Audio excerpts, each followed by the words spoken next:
খুব শীঘ্রই আমরা আশা করছি লক্ষ্মীপুর 4-এ আশাপতি নিজাম সাহেব উনি কাজ শুরু করলেন,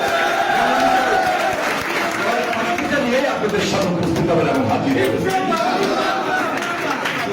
রামগঞ্জ খুব একটা বেশি সমস্যা আছে বলে আমরা দেখি না, তবে সবাইকে ঐক্যবদ্ধ করে নিয়ে আসার ক্ষেত্রে আমাদের জেলা বিএনপির কিছুটা কাজ করতে হবে রামগঞ্জ নিয়ে। ইনশাল্লাহ আমরা দৃঢ়ভাবে আশাবাদ ব্যক্ত করছি, দল যাকেই মনোনয়ন দিবেন আমরা সবাইকে সমন্বয় করে অতীতের মতো, বিশেষ করে আপনি দেখেন 91 সালে 4টি আসনে বিএনপি নির্বাচিত হয়েছে,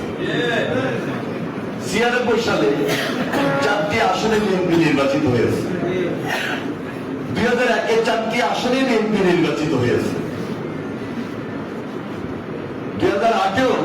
এই 4টি আসনে আমরা বিএনপি ধানের প্রতীক নিয়ে নির্বাচিত হয়েছে। 2008 এত কিছুর পর অনেক ষড়যন্ত্র ছিল,